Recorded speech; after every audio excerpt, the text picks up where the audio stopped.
রুদ্র fresh হয়ে dining রুমে আসতেই মামুনি প্রশ্নের ঝড় তুলে দেয়। প্রশ্নগুলো আগেই করতে চেয়েছিল, কিন্তু আঙ্কেল থামিয়ে দিয়েছিল। ব্যালকনিতে রাখা ডিভানে বসে আছি। সত্যি আমার পোড়া কপাল। আমার কোনো স্বপ্নই পূরণ হলো না। ওরম দরম বিয়ে হয়ে গেল, এমনকি ঠিক করে কাঁদতেও পারলাম না। বিদায়ের সময় যখন আমি আম্মুকে জড়িয়ে ধরে কাঁদছিলাম, তখনই রুদ্র ভাইয়া এসে তাড়া দেওয়া শুরু করে। রুদ্র ভাইয়ার কথায় রুদ্র ভাইয়ার কাজিন আমাকে আম্মুর কাছ থেকে টেনে নিয়ে এসে গাড়িতে বসিয়ে দেয়। আমরা গাড়িতে বসতেই গাড়ি চলতে শুরু করে।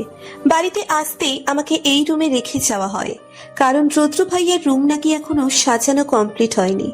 এই বাসার প্রতিটা কোণা আমার চেনা, হবে নাই বা কেন, ফুপির বাসা বলে কথা। কিছুক্ষণ আগে রেদি আপু আমাকে রুদ্র ভাইয়ার রুমে বসিয়ে রেখে গেছে। রেদি আপু রুদ্র ভাইয়ার বড় বোন, বিয়ে হয়েছে 5 বছর, 4 বছরের একটি মেয়েও আছে। আমি চোখ ঘুরিয়ে ঘুরিয়ে রুমটা স্ক্যান করছি। এ বাসায় অনেকবার আসা হলেও এই রুমে তেমন আসা হয়নি, কারণ একটাই, রুদ্র ভাইয়ার নিচের রুমে অন্য কারো উপস্থিতি ভালো লাগে না। আজকে তো রুমটা অন্যরকম সাজে সেজে উঠেছে। সারা রুম ফুলের গন্ধে মো মো করছে। ঠাস করে দরজা লাগানোর শব্দে আমি চমকে সামনে তাকালাম। রুদ্র ভাইয়া এসেছে। রুদ্র ভাইয়াকে দেখে আমি গুটিয়ে গেলাম। কেমন যেন অদ্ভুত অনুভূতি হচ্ছে। আমি কি করব বুঝতে পারছি না। রুদ্র ভাইয়ের ফুপি তো বলছিল স্বামী বাসর ঘরে আসলেই পায়ে ধরে সালাম করতে, কিন্তু আমাদের ইসলাম ধর্মে তো আল্লাহ ছাড়া আর কারোর সামনে মাথা নত না করতে। রুদ্র ভাইয়াকে আমার দিকে এগিয়ে আসতে দেখে আমি জড়সড় হয়ে বসলাম। রুদ্র ভাইয়া এসে ঠিক আমার সামনে দাঁড়ালো। রুদ্র ভাইয়া বরাবরের মতো গম্ভীর কণ্ঠে বললেন, আমাকে দেখে এত আনইজি ফিল করার কিছু হয়নি। তোমাকে আমার কিছু বলার আছে। আমি এবার রুদ্র ভাইয়া দিকে চোখ তুলে তাকালাম। রুদ্র ভাইয়া একটা দীর্ঘশ্বাস ফেলে বলতে শুরু করেন, এই কথাগুলো আমার আগে বলা উচিত ছিল। আমি বলার চেষ্টাও করেছিলাম, কিন্তু বলার সুযোগ পাইনি। হয়তো তোমার সাথে অন্যায় করা হচ্ছে, কিন্তু আমি নিরুপায়। আমি আমার মাকে খুব ভালোবাসি, এতটা ভালো হয়তো আমি নিজেকেও বাসিনি। আম্মুর কথা আমি কোনোদিনও ফেলতে পারি না, তাই তো তোমাকে বিয়ে করতে হলো। আম্মুকে আমি অনেক বোঝানোর চেষ্টা করেছিলাম, কিন্তু আম্মু বুঝতে নারাজ। তোমাকে তার পুত্রবধূ হিসেবে চাই। আমি বিয়েতে রাজি না হলে খাওয়া দাওয়া সব বন্ধ করে দিবেন, এক ফোঁটাও পানি খাবেন না। আমি বিয়েতে রাজি হলেও বাড়ি ছেড়ে চলে যেতে চেয়েছিলাম, কিন্তু আম্মু দিব্যি দিয়ে বসে। আমি দিব্যি বিশ্বাস না করলেও আম্মুর লাইফ নিয়ে বিন্দু পরিমাণ রিস্ক নিতে চাই না। তোমাকে ফোনও দিয়েছিলাম, কোনো কারণে হয়তো কল কেটে গিয়েছিল। এরপর থেকে তোমার ফোন বন্ধ ছিল, আর আম্মুও জেনে গিয়েছিল বিয়ে ভাঙার জন্য আমি তোমাকে ফোন করছি। আম্মু তখন বলেছিল যদি আরেকবার আমি তোমার সাথে যোগাযোগ করার চেষ্টা করি, তাহলে আম্মু বাসা ছেড়ে চলে যাবে। আপনি এগুলো আমাকে কেন বলছেন? আমি কোনো সিনেমার নায়ক না যে আমার অমতে বিয়ে হয়েছে বলে তোমার উপর অত্যাচার করব। আমি অবুঝ নই। যেখানে আমি ছেলে হয়ে বিয়ে ভাঙতে পারি নাই, সেখানে তোমার পক্ষে তো অসম্ভব। তার উপর তোমার আগে একটা বিয়ে ভেঙেছে। এখানে দোষ তোমার না আমার। এই অন্যায়ের জন্য আমাকে যা করতে হবে তাই করব, কিন্তু তোমাকে নিজের স্ত্রী হিসেবে মানতে পারবো না। তোমার সাথে আমার ঠিক যায় না। আমি নিজেকে বোঝানোর চেষ্টা করেছিলাম, কিন্তু তোমাকে ভালোবাসা বা নিজের স্ত্রী হিসেবে মেনে নেওয়া আমার পক্ষে সম্ভব না। তুমি আমার থেকে বয়সে অনেকটাই ছোট, আর তুমি আমার কাজিন। এই ব্যাপারগুলো আমার কাছে বিশ্রী লাগছে। তাই প্লিজ তুমি আমার বউ হবার বা নিজের অধিকার আদায়ের চেষ্টা করো না। বাহ, আপনি কত সহজেই কথাগুলো বলে দিলেন। আপনি যতটা সহজে কথাগুলো বলে দিলেন, সবকিছু কি এতটাই সহজ? আমার কি কোনো সেলফ রেসপেক্ট নেই? আপনাদের বাসায় এমনি এমনি পড়ে থাকবো? আপনি আমার লাইফটা নষ্ট করে দিলেন। আমি তোমার জীবন নষ্ট হতে দিব না। কয়েক মাসের মাঝেই আমাদের ডিভোর্স হয়ে যাবে, আর এই ব্যাপার কেউ কিছু জানবে না। আমাদের ফ্যামিলি ব্যতীত আর কেউ কোনোদিন তোমার আমার বিয়ে অথবা ডিভোর্সের কথা জানবে না। তুমি যতদিন এখানে আছো ততদিন তুমি আমার দায়িত্ব। আরাফ, আয়মান, রুদ্র কখনো নিজের দায়িত্ব অবহেলা করে না। কথাগুলো বলে রুদ্র ভাইয়া নিচের ড্রেস নিয়ে ওয়াশরুমে চলে গেলেন। আমার চোখ দিয়ে টুপটাপ করে অশ্রু গড়িয়ে পড়ছে। বুকে অসহনীয় ব্যথা হচ্ছে। এরকম জীবন তো আমার কাম্য নয়। আমি তো আমার স্বামীর দায়িত্ব না, ভালোবাসা হতে চেয়েছিলাম। দোষ তো আমারই। আমার উচিত ছিল রুদ্র ভাইয়াকে কল করা, তাহলে আজকে এই দিন দেখতে হতো না। দরজা খোলার আওয়াজে আমি দ্রুত চোখের জল মুছে নিলাম। আমি নিজেকে কারোর সামনে দুর্বল প্রমাণ করতে চাই না। রুদ্র ভাইয়া ওয়াশরুম থেকে বের হতেই আমি ওয়াশরুমে প্রবেশ করলাম। ফ্রেশ হয়ে বের হয়ে দেখি রুমে ড্রিম লাইট চলছে শুধু। উনি বিছানার এক সাইড হয়ে শুয়ে আছেন। আমি বিছানার এক পাশে দাঁড়িয়ে ভাবছি শুয়ে পড়বো না দাঁড়িয়ে থাকবো। সারা রাত তো এভাবে দাঁড়িয়ে থাকতে পারবো না। আমি ইতস্তত বোধ করতে করতে ওনাকে জিজ্ঞেস করলাম, আমি কোথায় শোবো? রুদ্র ভাইয়া এতক্ষণ চোখ বন্ধ করেছিল। আমার কথা শোনার সাথে সাথে ধপ করে চোখ খুলে ফেলেন। আমি একটু চমকে উঠি। উনি রাগ মিশ্রিত গলায় বলেন, আমার মাথায় শো ডাফার। এখানে কোনো সিরিয়াল হচ্ছে না, আর না আমি সেই সিরিয়ালের নায়ক। আমরা লিগেল হাজব্যান্ড ওয়াইফ। আমরা বেড শেয়ার করতেই পারি। তোমার জন্য অন্য একটা অপশন আছে, তুমি চাইলে বের করে নিতে থাকতে পারো। উনি আবার চোখ বন্ধ করে ফেলেন। এদিকে ওনার কথা শুনে আমার মাথায় ধপ করে আগুন জ্বলে উঠেছে। আমি ঠাস করে ওনার সাথে শুয়ে পড়লাম। সাথে সাথে তিনি ছিটকে সরে গেলেন আর মৃদু চিৎকার করে বলেন, পাশে শুতে দিয়েছি বলে আমাকে ছোঁয়ার মতো দুঃসাহস দেখিও না। তোমার শরীর যদি একটু আমার শরীরকে স্পর্শ করে তাহলে সোজা বাপের কাছে রেখে আসবো। এই যে শুনুন। আর একটা কথা বললে রুম থেকে বের করে দিব। সকাল সকাল ঘুম ভেঙে গেল। বিছানা ছেড়ে উঠতে গিয়েও টান অনুভব করে পেছনে তাকিয়ে দেখি রুদ্র ভাইয়ার পিঠের নিচে আমার ওড়না ধরে টান দিলাম, কাজ হলো না।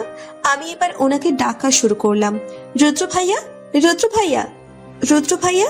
এই মেয়ে, এইভাবে ষাঁড়ের মতো চিৎকার করছো কেন? আমি কানে কালা নই, আস্তে ডাকলেও শুনতে পাবো। বলো কেন ডাকছো? আপনার পিঠের নিচে আমার ওড়না ছিল রুদ্র ভাইয়া। আরেকবার যেন তোমার মুখে ভাইয়া না শুনি। আমাদের সম্পর্কটা কেমন সেটা শুধু আমাদের মাঝে সীমাবদ্ধ থাকবে, আম্মু যেন জানতে না পারে। ড্রয়িং রুমে আসতেই আমি চমকে উঠি। ড্রয়িং রুমের সোফায় বসে আছে বিহান। আমার মনে ঘুরপাক খাচ্ছে একটা প্রশ্নই, বিহান এখানে কি করছে? এখানে কি করছো? আমি চমকে পিছনে তাকাই। আমার ঠিক পিছনেই দাঁড়িয়ে আছে রুদ্র ভাইয়া, মানে রুদ্র। রুদ্রের কথা শুনে বিহানও এদিকে তাকায়। মানে এখানে এভাবে না দাঁড়িয়ে থেকে ডাইনিং রুমে যাও। আরে মিস্টার বিহান যে, তা কি মনে করে আমার মতো একটা সামান্য ডক্টরের বাড়িতে? আপনার পায়ের ধুলো আমাদের বাসায় পড়লো, আমি তো ধন্য হয়ে গেলাম। বিহান রুদ্রের কথা পাত্তা না দিয়ে আমাকে উদ্দেশ্য করে বলে, রিয়া, তুমি এখানে? ডক্টর রুদ্রের বাসায় তুমি কি করছো? বিহানের সাথে রুদ্রের আগে দেখা হয়নি। মামনির সাথে বিহানের পরিচয় হলেও রুদ্রের সাথে হয়নি। রুদ্র আমার বিয়ের কোনো অনুষ্ঠানেই ছিল না। আমি কি বলবো বুঝতে পারছি না। আমতা আমতা করে কিছু বলতে যাব, তার আগেই রুদ্র থমথমে গলায় বলে, আপনি ওইদিকে নজর না দিয়ে এদিকে দিন। রিয়া এখানে কি করছে সেটা আপনাকে না জানলেও চলবে। রিয়া, তুমি ডাইনিং রুমে যাও। রুদ্রের চোখে আমি স্পষ্ট রাগের আভাস পাচ্ছি। তাই কোনো কথা না বাড়িয়ে সেই স্থান ত্যাগ করে আমি সোজা কিচেনে যাই। কিচেনে মামনি কাজ করছিল। আমি মামনিকে পিছন থেকে জড়িয়ে ধরে বলি, কি রান্না করছো মামনি? তুই আমাকে মামুনি ডাকছিস কেন? প্লিজ মামনি, তুমি আমাকে এখন তোমাকে আম্মু ডাকার কথা বলো না। সবাই তোমাকে খালামণি ডাকলেও আমি কিন্তু ছোটবেলা থেকে তোমাকে মামনি ডেকে আসছি। আমি আম্মু টাম্মু বলতে পারবো না। আমি তোমাকে সারা জীবন মামনি বলেই ডাকবো। পাগলি একটা, ডাইনিং টেবিলে বস, আমি তোর জন্য খাবার নিয়ে আসছি। আজকে তোর ফেভারিট বিরিয়ানি রান্না করেছি। তুমি সকাল সকাল ব্রেকফাস্টে বিরিয়ানি রান্না করছো শুনলে তোমার ছেলে বাসা মাথায় করে ফেলবে। তোমার ছেলে তো হেলথ নিয়ে এক ঢোক জল বেশি খায়। সকালে এই অয়েলি ফুড জীবনেও তোমার ছেলে খাবে না, বরং 101টা জ্ঞানের বাণী শুনিয়ে দিবে। ওর প্রিয় খাবার খাবে, আমরা আমাদের প্রিয় খাবার খাবো। ওর প্রিয় ওই ঘাসটা রান্না করে রেখে দিয়েছি। আমি গরম গরম বিরিয়ানি 1 প্লেট নিয়ে ডাইনিং রুমে বসে পড়লাম। 1 চামচ বিরিয়ানি মুখে দিতে যাব, তখনই বিহানের একটা কথা আমার কানে আসে। প্লিজ ডক্টর রুদ্র, আপনি আমার বাবার অপারেশনটা করে দেন। আমার মতো একটা সাধারণ ডক্টর দিয়ে আপনি আপনার বাবার চিকিৎসা করাবেন? আপনি না বলেছিলেন আমার থেকে বড় ডক্টর দিয়ে আপনার বাবার চিকিৎসা করাবেন? সেদিন আমি ভুল করেছিলাম, তার জন্য ক্ষমা চাইছি। আপনি আমার বাবার অপারেশন করাতে রাজি নন শুনে অন্য কোনো ডক্টর আমার বাবার অপারেশন করতে রাজি হচ্ছে না। তো আমি কি করব? প্লিজ আপনি রাজি হয়ে যান অপারেশন করানোর জন্য, না হলে অনেক বড় ক্ষতি হয়ে যাবে। আপনি যত টাকা চান ততই দেব। আমাকে টাকা দেখাতে আসবেন না। আপনাকে কিনে নেওয়ার মতো ক্ষমতা আমার আছে। হার্টলেস মানুষের আমি হার্টের অপারেশন কি করে করব? এতগুলো মানুষের সামনে বিনা কারণে নিজের ছেলেদের একটা মেয়েকে অপমানিত হতে দেখেও যে লোক চুপ করে থাকে, আমার মনে হয় না সেই লোকের হার্ট আছে। আপনি এখন আসতে পারেন। আমি খাচ্ছিলাম আর মামুনির সাথে কথা বলছিলাম। আমার দৃষ্টি স্থির হয় রৌদ্রের দিকে। রৌদ্র আমার দিকে অগ্নি দৃষ্টি নিয়ে তাকিয়ে আছে। উনি কেন রেগে আছেন সেটা আমি বুঝতে পারছি না। আমি ভয়ে ভয়ে চোখ নামিয়ে ফেললাম। আমার আর খাওয়া হলো না। কেউ আমার দিকে তাকিয়ে থাকলে আমি খেতে পারি না। পেট ভরে গেছে বলে রুমে চলে এলাম। কি ভয়ানক চাহনি! বুকে হাত দিয়ে লম্বা শ্বাস নিলাম। যেটা পড়তে পারো না সেটা পড়ো কেন? আমি চমকে পিছনে তাকাই। আমি ভ্রু কুঁচকে বলি, মানে? আজকের পর থেকে তোমাকে যেন আর শাড়ি পরতে না দেখি। আপনি বললেই হলো নাকি? আমি আপনার ইচ্ছে মতো একদম চলবো না। আমি আমার মতো করে চলাফেরা করব। আপনি আমাকে নিজের স্ত্রী হিসেবে মানেন না, সেহেতু আমার উপর কোনো বিষয় নিয়ে জোর করার অধিকার আপনার নেই। আপনি আপনার মতো থাকবেন, আমি আমার মতো থাকবো। আপনি আমার লাইফে ইন্টারফিয়ার করবেন না, আমি আপনার লাইফে ইন্টারফিয়ার করব না। তোমার ফর্সা পেটে যে একটা তিল আছে সেটা সবাইকে দেখাতে হবে।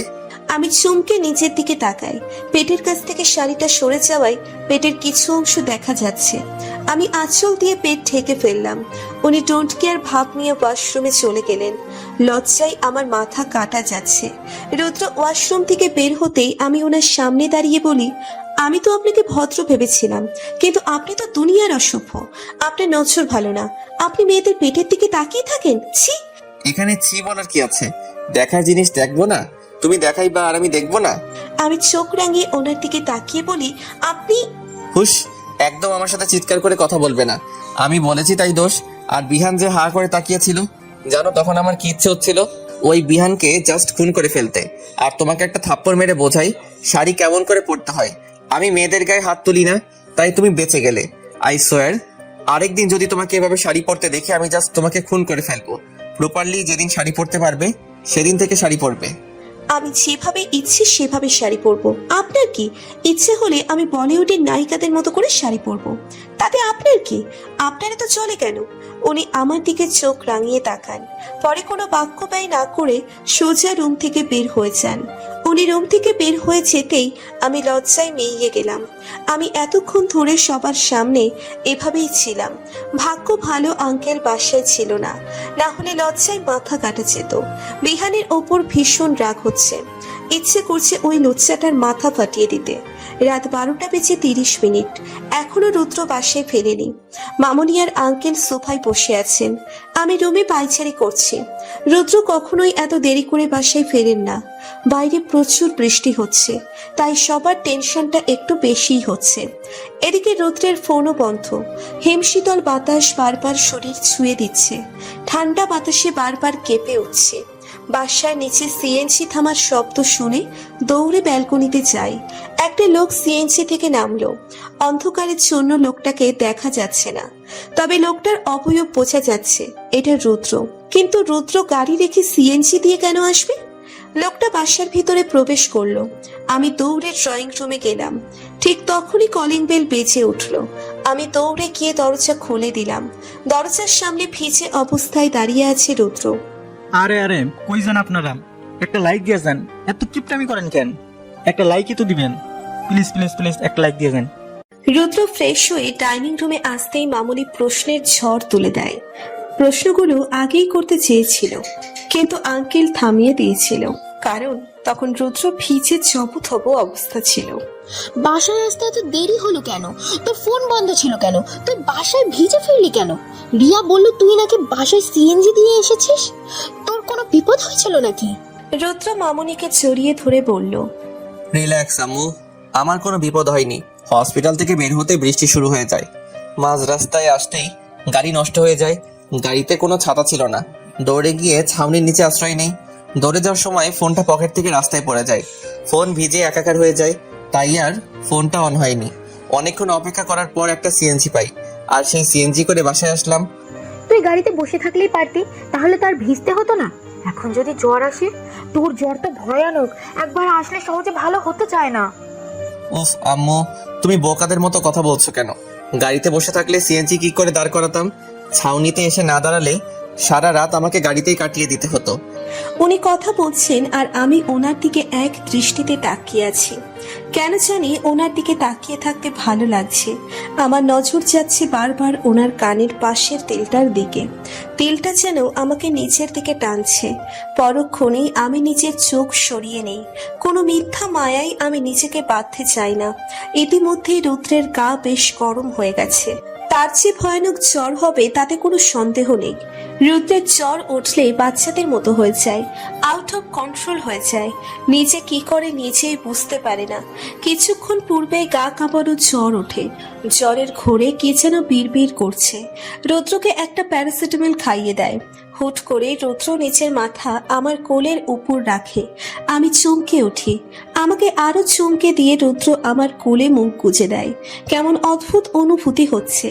হঠাৎই রুদ্রের কান্নার শব্দ আমার কর্ণকুহর হয়। আজকে যেন আমার অবাক হওয়ার দিন। রুদ্র একের পর এক অবাক করে যাচ্ছে আমাকে।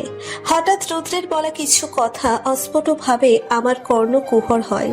রিয়া, আমি কি খুব খারাপ? আমাকে কি ভালোবাসা যায় না? আমি কি কারো ভালোবাসা পাওয়ার যোগ্য নই? আমি যাকে ভালোবাসি সেই আমাকে ছেড়ে চলে যায়।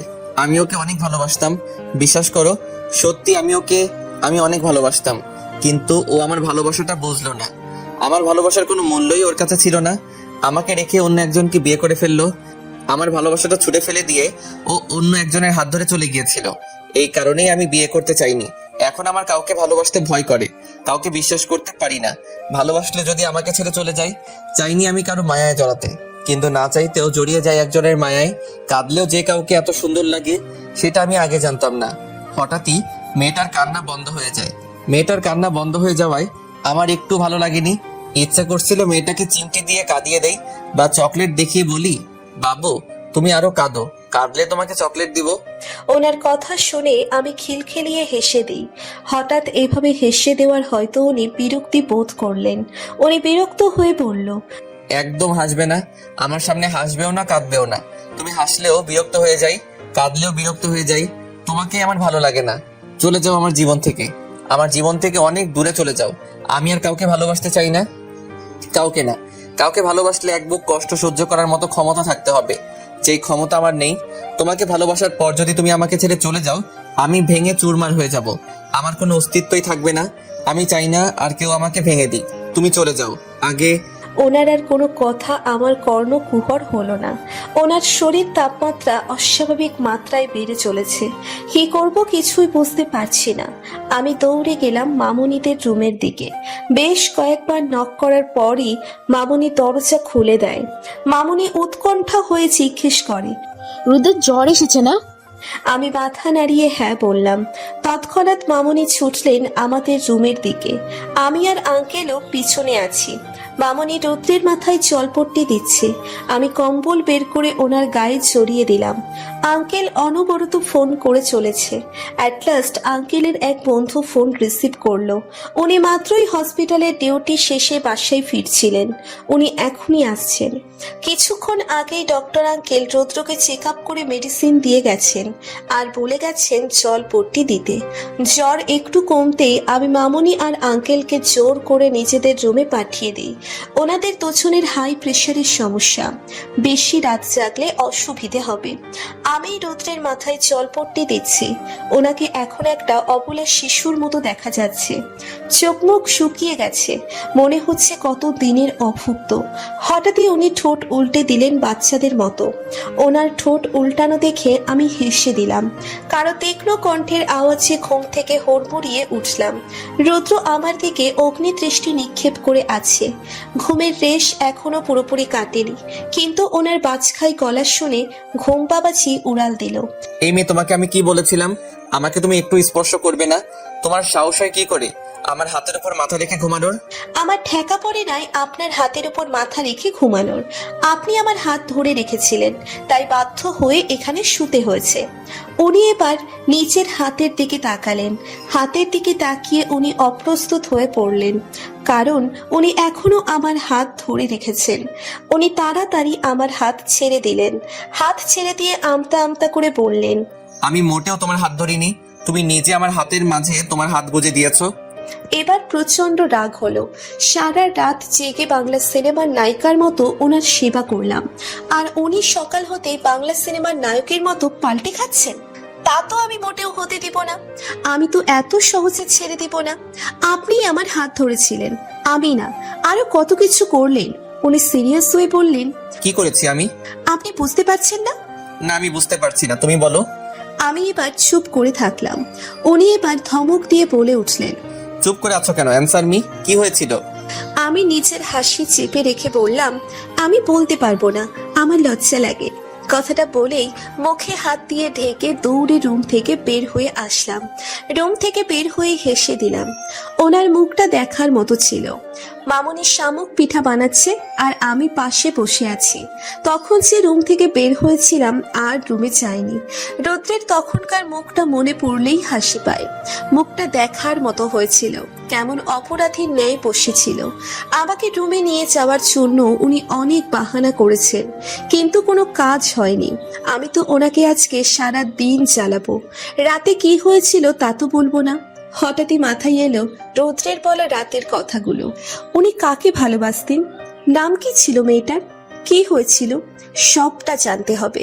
ওনাকে জিজ্ঞেস করলে তো উনি কিছুতেই বলবেন না। মামুনি তো নিশ্চয়ই জানে। মামুনি, তোমাকে একটা কথা বলার ছিল। বলতো, জিজ্ঞেস করার কি আছে? রৌদ্র কাকে ভালোবাসতো? মামুনির মুখটা কালো হয়ে যায়, ঠোঁটের কোণের হাসিটা মিলিয়ে যায়। চুপ করে আছে মামুনি। কি হলো মামুনি, চুপ করে আছো কেন? তোকে এসব কে বলেছে? রুদ্র গতকাল জ্বরের ঘরে বিড়বিড় করছিল। বলো না আমাকে, রুদ্র কাকে ভালোবাসতো, নাম কি সেই মেয়ের? ওই মেয়ের নাম আমি মুখেও নিতে চাই না।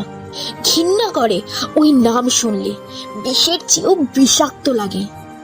ওই মেয়েটা আমার ছেলের মুখের হাসি কেড়ে নিয়েছে। আমার প্রাণবন্ত ছেলেটাকে রোবট বানিয়ে দিয়েছিল। মেয়েটার নাম অরি। আমি তোকে আর কিছু বলবো না, তুই নিজেই রুদ্রের কাছ থেকে সব জানবি। যেদিন ওই মেয়েটার বিয়ে ছিল, সেদিন রুদ্র আমাকে জড়িয়ে ধরে বাচ্চাদের মতো কেঁদেছিল। এরপর থেকে আমি আমার ছেলেকে কখনো কাঁদতে দেখিনি, হাসতেও দেখিনি। কেমন যেন হয়ে গিয়েছিল। তুই পারবি না আমার ছেলেটাকে আগের মতো করে দিতে? পারবি না ওর মুখের হাসি ফিরিয়ে দিতে? আমি জানি না তোমার ছেলেকে আগের মতো করে দিতে পারবো কিনা, তবে আমি চেষ্টা করব। রিয়া, একটু শুনে যাও তো। রৌদ্রের ডাক শুনে আমি আর মামুনি দুজনেই চমকে উঠলাম। আমার ঠোঁটের কোণে শয়তানি হাসি ফুটে ওঠে। আমি নিজের হাতেই নিজে একটা কামড় দিলাম। কি করছিস এসব? তোমার ছেলেকে মজা দেখিয়ে আসছি। মাথায় ওড়নাটা ভালো করে টেনে লজ্জা লজ্জা মুখ করে রুমের উদ্দেশ্যে পা বাড়ালাম। রুমে এসেই দেখি উনি বিছানায় বসে মাথার চুল টেনে ধরেছেন আর কি যেন বিড়বিড় করে বলছেন। আমি গিয়ে ওনার সামনে দাঁড়াই। আপনি আমাকে ডেকেছিলেন? আমার কথা শুনে উনি চমকে ওঠেন, বসা থেকে উঠে দাঁড়িয়ে যান। উনি এদিক ওদিক তাকিয়ে নিজেকে একটু ধাতস্থ করে নিলেন। আমার দিকে তাকিয়ে হালকা কেশে বললেন, আমাদের মাঝে কিছু হয়নি, এম আই রাইট? ওনার কথাটা শুনে আমি লজ্জাপতি লতিকার ন্যায় নইয়ে গেলাম। কপালে পড়ে থাকা এলোমেলো চুলগুলো সন্তর্পণে সরিয়ে দিলাম। চুল সরানো তো একটা বাহানা ছিল। আমি তো ওনাকে হাতের দাগটা দেখাতে চেয়েছিলাম। উনি আমার হাতের দাগটা খেয়ালও করলেন। উনি খপ করে হাতটা চেপে ধরলেন। কিয়ৎক্ষণ উনি আমার হাতের দিকে তাকিয়ে রইলেন। উনি ফট করে বলে উঠলেন, এটা তোমার কামড়ের দাগ? তুমি নিজেই নিজের হাতে? কথাগুলো বলতে বলতে হঠাৎই উনি থেমে গেলেন। উনি আমার গলার দিকে তাকিয়ে আছেন। আমি ওনার দৃষ্টি অনুসরণ করে গলার দিকে তাকালাম। গলার দিকে তাকাতেই চমকে উঠলাম। পরক্ষণেই মনে পড়লো এটা তো আমার নখের আঁচড়।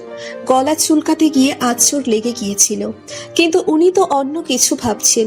আমি আরেকটু লজ্জা পাওয়ার ভান করলাম। উনি ফট করে আমার হাতটা ছেড়ে দিলেন। ও শিট, আমি আমি উনি কিছু একটা বিড়বিড় করে বলতে বলতে রুম থেকে বের হয়ে গেলেন। সবাই একসাথে লাঞ্চ করেছি। উনি মাথা নিচু করে এক মনে খেয়েই যাচ্ছেন, কোনো দিকে তাকাচ্ছেন না। আমি ওনার দিকে তাকিয়ে মিটি মিটি হাসছি আর খাচ্ছি। আজকে তো রুদ্র আর রিয়াদের বাড়িতে যাওয়ার নিয়ম। আঙ্কেলকে থামিয়ে দিয়ে মামুনি বলে উঠল, ওরা যাবে কি করে? রুদ্রের এত জ্বর। বিয়ের পর যদি একা যাওয়া যেত তাহলে তো আমিই রিয়াকে দিয়ে আসতাম, কিন্তু এখন তো একা যাওয়া যাবে না, দুজনকে একসঙ্গে যেতে হবে। আম্মু, আমি যাব এবং আজকেই যাব। আমি নিশ্চুপ হয়ে খেয়ে যাচ্ছি। কিন্তু আমি একদম ঠিক আছি, তোমার আমাকে নিয়ে টেনশন করতে হবে না, আজকে বিকালেই যাব। উনি চলে গেলেন। আমিও নিঃশব্দে টেবিল ছেড়ে উঠে পড়লাম। বাসাতে এসেছি অনেকক্ষণ। ভাইয়া আর আব্বু বাসায় নেই। আম্মু কিচেনে রান্না করছে। নতুন জামাই বাড়িতে এসেছে, তার জন্য স্পেশাল কিছু তো করতেই হবে। কিচেন থেকে সোজা নিচের রুমে চলে এলাম। আচমকা আমার আগমনে উনি থতমত খেয়ে গেলেন। চটচলতি শার্ট গায়ে দিয়ে ব্যস্ত হয়ে পড়লেন শার্টের বোতাম লাগাতে। আমি এক পা করে তার দিকে এগিয়ে যাচ্ছি। ওনার ঠিক সামনে গিয়ে দাঁড়ালাম। ওনার শার্টের বোতাম লাগাতে বললাম, আমাকে দেখে এত লজ্জা পাওয়ার কি আছে?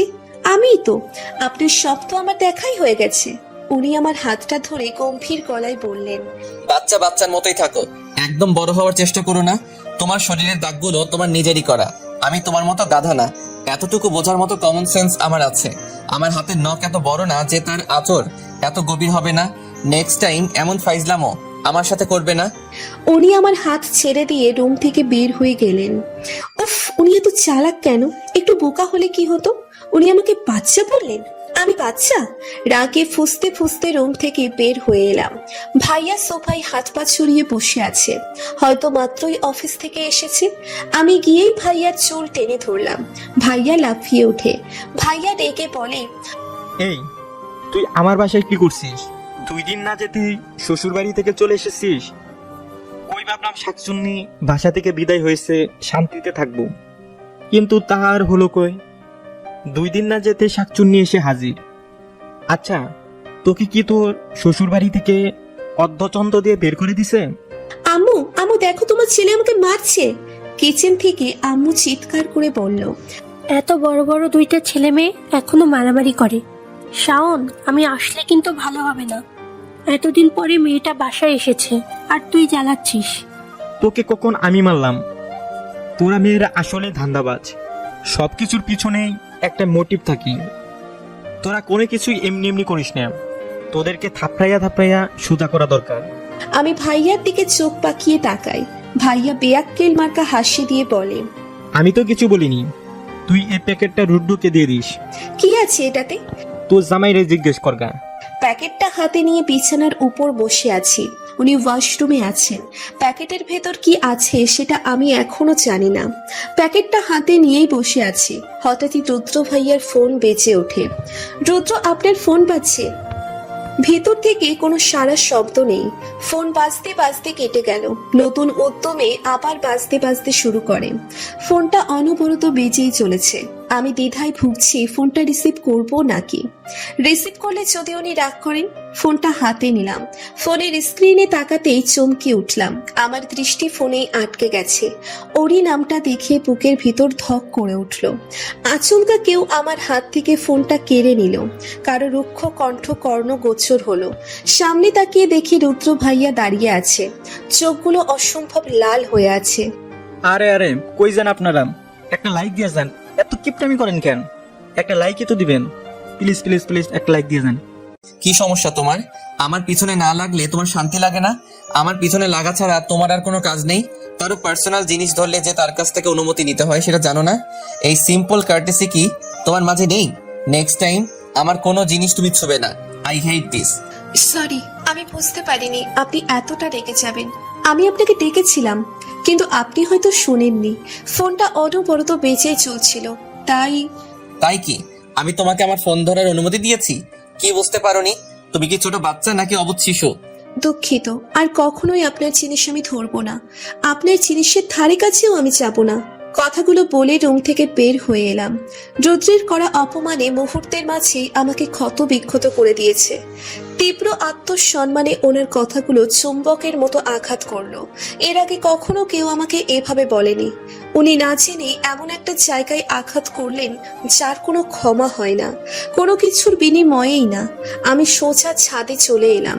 চোখ দুটো জ্বলছে, কিন্তু আমি কাঁদবো না। কার জন্যে কাঁদবো? যার কাছে আমার কোনো মূল্যই নেই। কান্না মানেই দুর্বলতা। আমি কারোর সামনে দুর্বল হব না। ওনার সাথে কথাও বলবো না, ওনার জিনিস স্পর্শও করবো না। কথা বলবো, যতটুকু না বললেই নয় ঠিক ততটুকু। আমি আত্মসম্মানহীন নই, আমারও আত্মসম্মান আছে। মাথার উপর বিশাল আকাশ, মিটিমিটি তারাই ছেয়ে আছে আকাশটা। দমকা হাওয়ায় আমার চুলগুলো এলোমেলো করে দিল। ঠিক তখনই আমার কাঁধে কেউ হাত রাখলো। আমি পিছনে এক পলক তাকিয়ে চোখ ফিরিয়ে নিলাম। মন খারাপ? না। আমি জানি তোর মন খারাপ। তুই সবার কাছ থেকে লুকাতে পারলেও আমার কাছ থেকে লুকাতে পারবি না। মন খারাপ কেন? মন খারাপের কারণ কাউকে বলতে নেই। কাউকে মন খারাপ এটা বলার চেয়ে আমি ভালো আছি এটা বলা ভালো। আমার মন খারাপের কারণটা হয়তো তার কাছে হাস্যকর মনে হবে, বা উপরে উপরে সহানুভূতি দেখালেও ভিতরে ভিতরে আনন্দ পাবে। তোর আমাকে এরকম মনে হয়? হুম, তুমি তোমার বেস্ট ভাইয়া।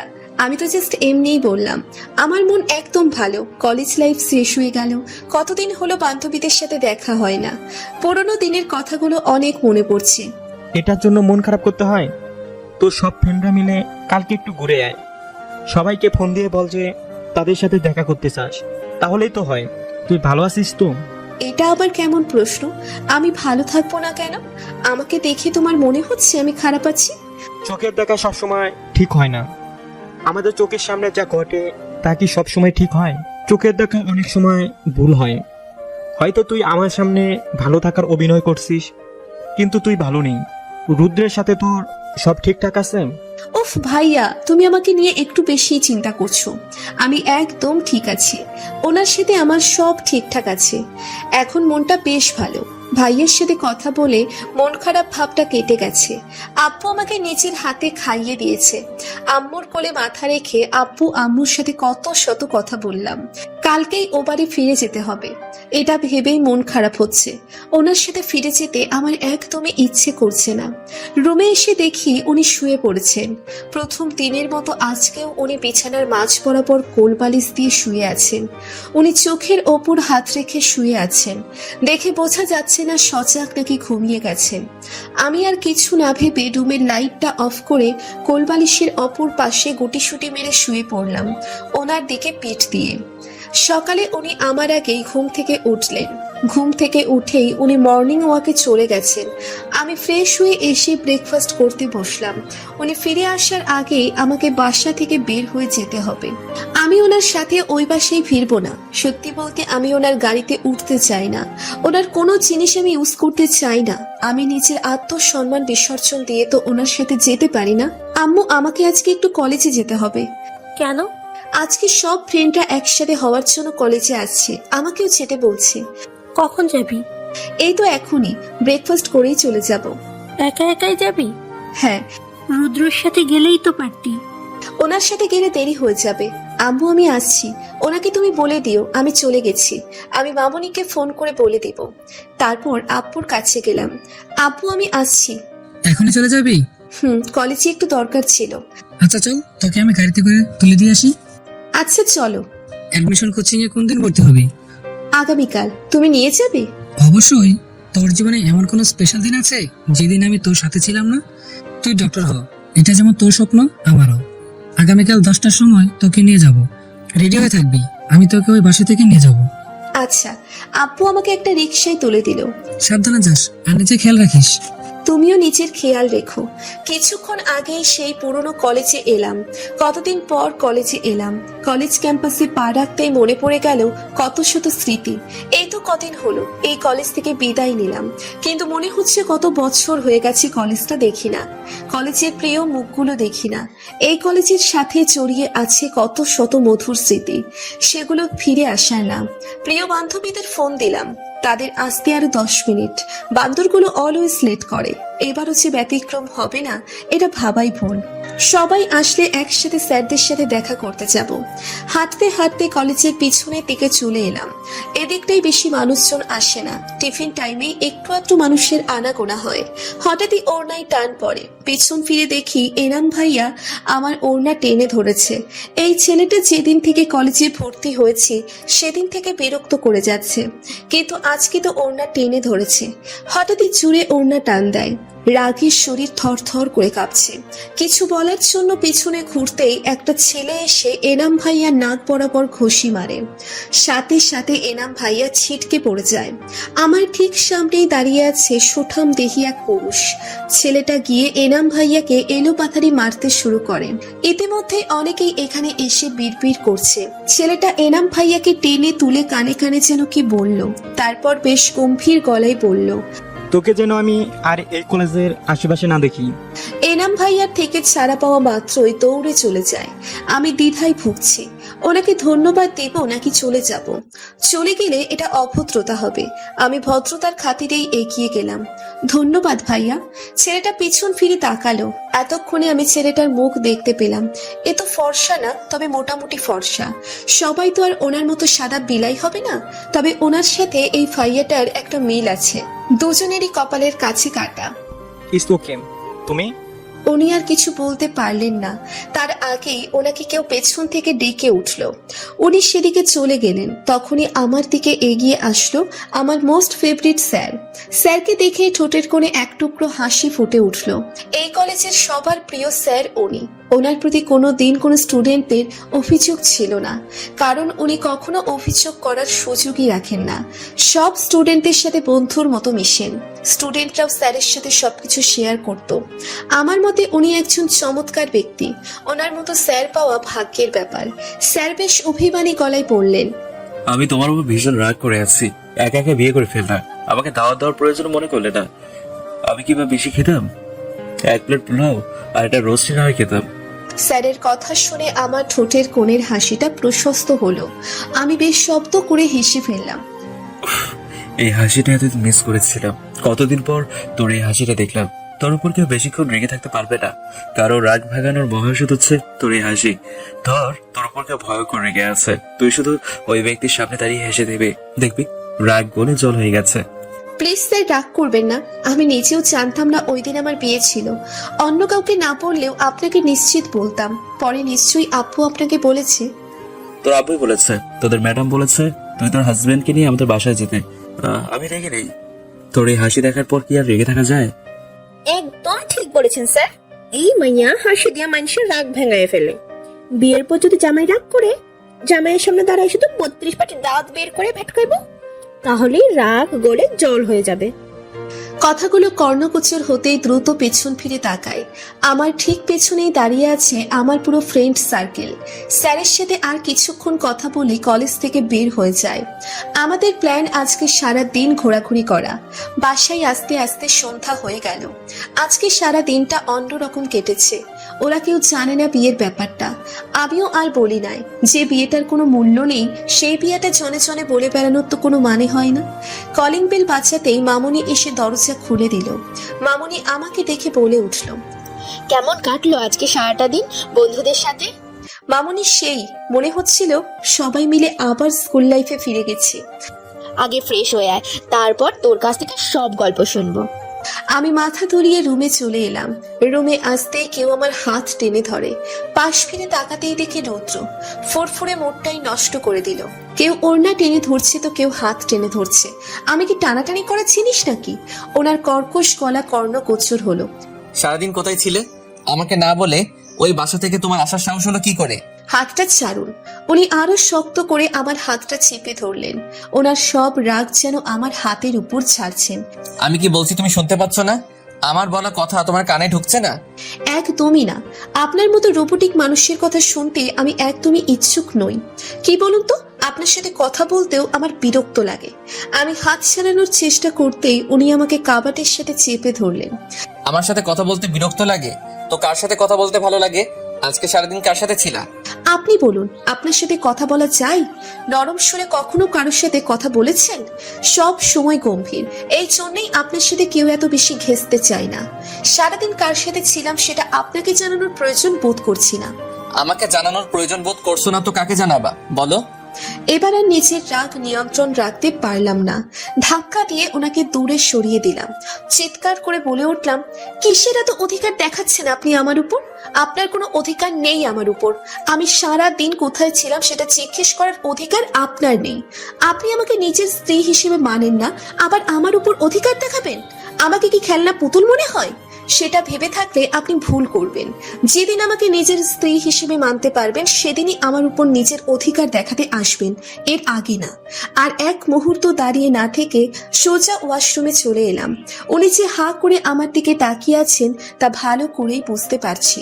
ওনার সাথে আগে কখনো চিৎকার তো দূরে থাক, উচ্চস্বরে কথা বলিনি, তাই তো উনি এত অবাক হয়েছেন। সন্ধ্যা হতে রাত 10টা পর্যন্ত ওনাকে এড়িয়ে চলেছি, খুব কড়াকড়ি ভাবে ওনাকে ইগনোর করে চলেছে। এটা হয়তো উনি খেয়াল করেছেন, হয়তো না। রুমে আসতেই উনি বলে উঠলেন, পড়াশোনা কি একেবারে ছেড়ে টেনে দিবা নাকি? আমি ওনার দিকে ভ্রু কুঁচকে তাকাই। উনি একটু নড়ে চড়ে বসেন। উনি বিছানার উপর বসেছিলেন আর কোলের উপর ছিল ল্যাপটপ। উনি পা দুটো আর একটু গুটিয়ে বিছানার উপর বসেন। তোমার তো ডক্টর হওয়ার ইচ্ছা, তো অ্যাডমিশন কোচিং এ কি ভর্তি হবে না? কে বললো ভর্তি হব না? অবশ্যই হব। আগামীকাল আব্বু আসবে, আব্বুর সাথে যাব ভর্তি হতে। আমি তো ভর্তি করিয়ে দিতাম। তার কোনো দরকার নেই। আমার জন্য আপনার অতি মূল্যবান সময় নষ্ট করতে হবে না। তোদের মাঝে ঝগড়া টগড়া চলছে নাকি? রুদ্র তোদের বাসা থেকে এসে জিনিসপত্র ভাঙচুর করলো, তুই বাসায় আসতেই চিৎকার চেঁচামেচি করলি। মামুনির করা প্রশ্নে চমকে উঠলাম। ঠোঁটের কোণে হাসি ফুটিয়ে বললাম, না মামুনি, কোনো ঝগড়া হয়নি। তোমার হার্টলিস ছেলের সাথে ঝগড়া করা যায়? কথায় কথায় ধমক দেন শুধু। দেখো, কেউ হয়তো ওনার কথা শোনেনি, তাই হয়তো রেগে আছেন। ওই ছেলেটাকে নিয়ে যে আমি কি করব, সব সময় শুধু রাগ রাগ, যেন নাকের ডগায় নিয়ে ঘরে। রাত প্রায় 9টা বাজে। উনি এখনো হসপিটালে। আমার সাথে ঝগড়া করে হসপিটাল থেকে আর্জেন্ট কল আসায় বাসা থেকে বের হয়ে গিয়েছিলেন। কারোর সাথে কোনো প্রকার কথা না বলে চলে গিয়েছিলেন। আমি ওনার ব্যাপারে ভাবনা চিন্তা বাদ দিয়ে ওয়াশরুমে চলে এলাম। হাত মুখে পানি দিয়ে নিচে বিছানা করে শুয়ে পড়লাম। নিচের শোয়ার কারণ ওই যে আত্মসম্মান। ওনার করা অপমান তো আমি ভুলিনি। ওনার কোনো জিনিস আমি ছুঁয়েও দেখবো না বলেছিলাম তো। আর এই বেডটা ওনার টাকাই কেনা, সেটা আমি ভালো করেই জানি। তাই ওখানে শোয়ার কোনো প্রশ্নই আসে না। কারো ধাক্কা ধাক্কিতে ঘুম থেকে লাফিয়ে উঠলাম। চোখ ঢোলে তাকিয়ে দেখি সামনে রুদ্র বসে আছে। আমি এখনো ঘুমে ঢলছি।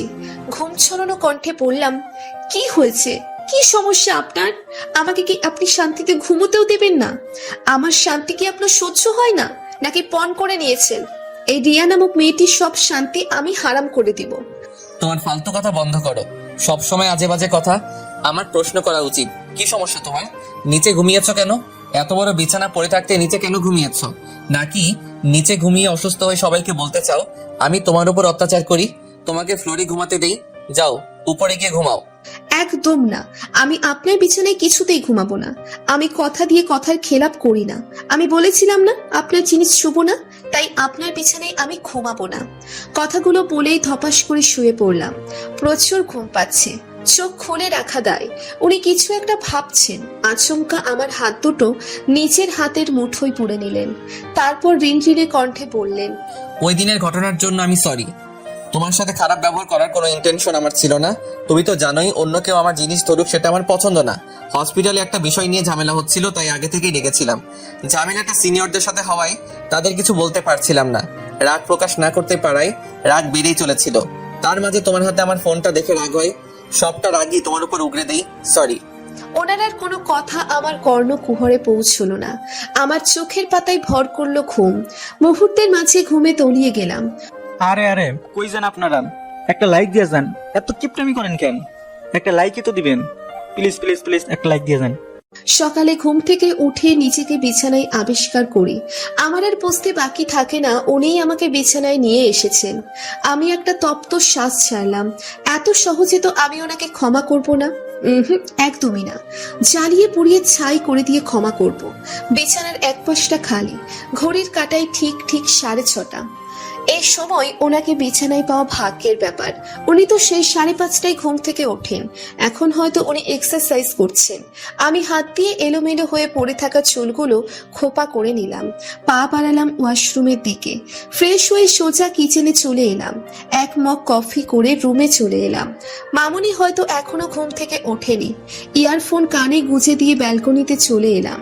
হাতে কফি মগ, কানে বাজছে সফট মিউজিক, আর সামনে সকালবেলার মনোরম মনোরম পরিবেশ। সকালের ঠান্ডা শীতল হাওয়া আমার চোখে মুখে বাড়ি খাচ্ছে। কফি মগে আনমনে চুমুক দিতে দিতে নিচে তাকাতেই আমার চোখ দুটো আটকে যায়। রুদ্র পুশ আপ করছেন, একটা অফ হোয়াইট রঙের পাতলা টি শার্ট আর কালো রঙের স্পোর্টস ট্রাউজার পরে আছেন। কপাল বেয়ে টপ টপ করে ঘাম ঝরছে ওনাকে অসম্ভব সুন্দর লাগছে। আমি আগে কখনো ওনাকে সেভাবে লক্ষ্য করিনি। আসলেই উনি অনেক ফর্সা, আমার থেকে হয়তো 1000 গুণ বেশি ফর্সা। আমি ওনার মতো এতটাও লম্বাও নই। ওনার গলা পর্যন্ত পৌঁছতে আমার 3 দিন লাগবে। কোথায় 5 ফুট 1 ইঞ্চি আর কোথায় 6 ফুট, আকাশ পাতাল তফাৎ। হুট করে ঘাড়ে কারো হাতের স্পর্শ পেয়ে আমি লাফিয়ে উঠি। ফলস্বরূপ গরম কফি পড়ে যায় হাতের উপর। এমন করে হঠাৎ গরম কিছু হাতে পড়ে যাওয়ায় আমি আর্তনাদ করে উঠি। কফিটা বেশ গরম ছিল। আমার চিৎকার শুনে রুদ্র সামনে চলে আসে, আমাকে নিয়ে দ্রুত ওয়াশরুমে চলে যায়। আমার চিৎকার শুনে মামুনি আর আঙ্কেল এখানে চলে এসেছে। আমার হাতের উপর কলটা ছেড়ে দিলেন। হাতের উপর শীতল পানি গড়িয়ে যাওয়াতে জ্বালাপোড়া একটু কম করছে। আমি ওনার শার্ট খামচে ধরে ঠোঁট চেপে ধরে বসে আছি। চোখ দিয়ে টপ টপ করে ক্রমাগত জল গড়িয়ে পড়ছে। আমাকে এই অবস্থায় দেখে মামুনি অস্থির হয়ে পড়লেন। উনি আমাকে নিয়ে রুমে আসলেন। বিছানায় বসিয়ে দিয়ে মামুনিকে বললেন, আম্মু, আমার রুমে কোনো বার্ন ক্রিম নেই। গেস্ট রুমে দেখো বার্ন ক্রিম আছে, একটু নিয়ে আসো তো। মামুনি দৌড়ে চলে গেলেন। উনি এখনো আমার হাত ধরেই বসে আছেন। অতঃপর শীতল কণ্ঠে বললেন, এখন কি একটু বেটার ফিল করছো? আমি মাথা দুলিয়ে সম্মতি জানাই। উনি আবার বলে উঠলেন, সরি, আমার জন্য এসব হলো। আমার জন্যই তোমাকে এতটা কষ্ট সহ্য করতে হলো। আপনার সরি বলার দরকার নেই। আমাকেই আর একটু সাবধান হওয়া উচিত ছিল। আসলেই আমি বড্ড কেয়ারলেস। কথাগুলো বলে একটু হাসার চেষ্টা করলাম। উনি হয়তো আমার কথাগুলো শুনে সন্তুষ্ট হতে পারলেন না। মুখটা আগের মতো করেই বসে আছেন। আপু ঠিক 10টার সময় এ বাসায় এসে হাজির হলেন। আপু আমার পুড়ে যাওয়া হাত দেখে অস্থির হয়ে পড়লেন। বাচ্চাদের মতো আমাকে বকে যাচ্ছেন। অনেক কষ্ট করে আপুকে শান্ত করি। অবশেষে আমি অ্যাডমিশন কোচিং এ ভর্তি হওয়ার জন্য রেডি হয়ে আসলাম। কিন্তু রুদ্র আমাকে আপুর সাথে দিতে নারাজ। উনি জেদ ধরে বসে আছেন উনিই আমাকে নিয়ে যাবেন।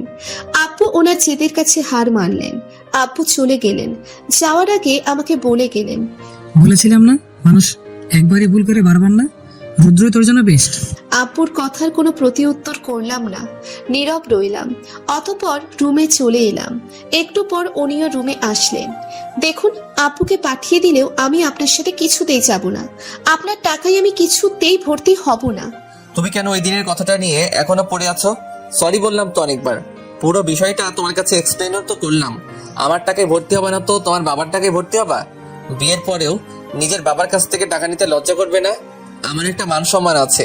আমি তো এইভাবে তোমার ভর্তির টাকা তোমার বাবাকে দেওয়ার সুযোগ দিতে পারি না। আমার হয়তো এতটা খারাপ অবস্থা না যে সামান্য কয়েকটা ভর্তির টাকাও তোমার বাবার কাছ থেকে নিতে হবে। আমি আগেও বলছি, এখনো বলছি, আমি নিজের দায়িত্ব নিয়ে কখনো হেলাফেলা করি না। উনি ওয়াশরুমে চলে গেলেন। আমি মাথা নিচু করে দাঁড়িয়ে আছি। আমি শুধুই ওনার কাছে দায়িত্বের জন্যই উনি এসব করছেন। দেখো রিয়া, সবসময় জেদ ভালো লাগে না। তুমি আমার সাথে যাবে, এটাই ফাইনাল। আমি আপনার সাথে যাব না, কিছুতেই না। আমি কোচিং এই ভর্তি হব না। উনি আমার দিকে দুপা এগিয়ে আসলেন। আমি দুপা পিছিয়ে গেলাম। উনি আমার বাহু দুটো শক্ত করে চেপে ধরলেন।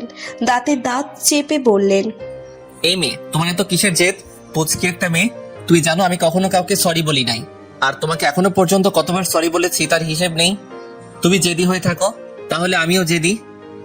আমার জেদ তোমার থেকে কোনো অংশে কম নয়। ইউনো, স্বেচ্ছায় কোনো জিনিস পাওয়ার থেকে কষ্ট করে আদায় করে পাওয়া জিনিসের অনুভূতি অন্যরকম। উনি ফট করে আমাকে কোলে তুলে নিলেন। আমি চমকে ওনার শার্ট খামচে ধরলাম। আমি ওনার দিকে তাকিয়ে চোখ রাঙিয়ে বললাম, আপনি আমাকে কোলে তুলে নিলেন কেন? নামান আমাকে, আমি কিন্তু চিৎকার করব। চিৎকার করেও লাভ নেই। তোমার চিৎকার শোনার মতো এই বাসায় কেউ নেই। আব্বু আম্মুকে নিয়ে ডক্টরের কাছে গেছে। স্বর্ণিতা দি 5 দিনের ছুটি নিয়েছে। বর্তমানে বাসায় আছি আমি, তুমি আর রহিম কাকা। ইউনো, রহিম কাকা তোমাকে সহ্য করতে পারে না। আমি যদি তোমাকে মেরে ঘুম করে দেই তবুও রহিম কাকা কিছু বলতে আসবে না। এখনই চুপচাপ আমার সাথে চলো, না হলে সত্যি সত্যি আমি তোমাকে খুন করে ফেলবো। তুমি আমার রাগ সম্পর্কে ভালো করে জানো। উনি আমাকে কোলে নিয়েই বাসা থেকে বের হয়ে এলেন। রহিম কাকা কেমন চোখ বড় বড় করে তাকিয়েছিলেন। লজ্জায় আমার মরি মরি অবস্থা ছিল। উনি আমাকে গাড়িতে বসিয়ে দিলেন, সিট বেল্ট বেঁধে দিলেন, তারপর নিচেও গিয়ে ড্রাইভিং সিটে বসে পড়লেন। ছটফট করলে ধাক্কা দিয়ে গাড়ি থেকে ফেলে দিব। ওখানে গিয়ে একদম বেশি কথা বলবে না। আপনি কি বলতে চাইছেন? আমি বেশি কথা বলি? আমি বাচাল? সেটা আমার থেকে তুমি ভালো জানো। আমি বেশি কথা বলি তাও ভালো, আপনার মতো মেপে মেপে তো আর কথা বলি না।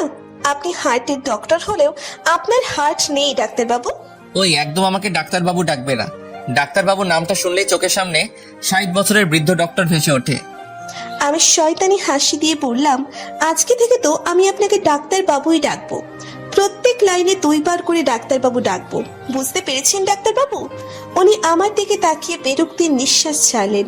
আমি মুচকি হাসি দিলাম। উনি বেশ বুঝতে পেরেছেন কোনো জিনিস না করে আমাকে শোনানো যায় না, যেটা আমাকে না করা হয় সেটা আমি আরো বেশি করে করি। কিছুক্ষণ পরেই একটা হসপিটালের সামনে গাড়ি থামালেন উনি। আশেপাশে তাকিয়ে বুঝতে পারলাম এটাই ওনার হসপিটাল। আপনি আমাকে এখানে কেন নিয়ে এসেছেন? মেডিকেল পাস না করিয়েই ডক্টর বানিয়ে দিতে চাইছেন নাকি? তুমি অলওয়েজ বেশি কথা বলো, একটু চুপ থাকতে পারো না? একটু কাজ আছে, আমি 5 মিনিটের মাঝেই আসছি। উনি গাড়ি লক করে চলে যাচ্ছিলেন। আমি পেছন থেকে চেঁচিয়ে বললাম, এই আপনি গাড়ি লক করে যাচ্ছেন কেন? গাড়ির লক খুলে দিয়ে যান। ইম্পসিবল, তোমার উপর আমার এক বিন্দু বিশ্বাসও নাই। আমি গাড়ির লক খুলে দিয়ে যাই আর তুমি লাফিয়ে লাফিয়ে গাড়ি থেকে নেমে যাও, তা তো আমি হতে দিব না। এখানেই বন্দি হয়ে থাকো। এই আপনি কিন্তু বেশি করছেন। মামুনি আসলে আমি বিচার দিব।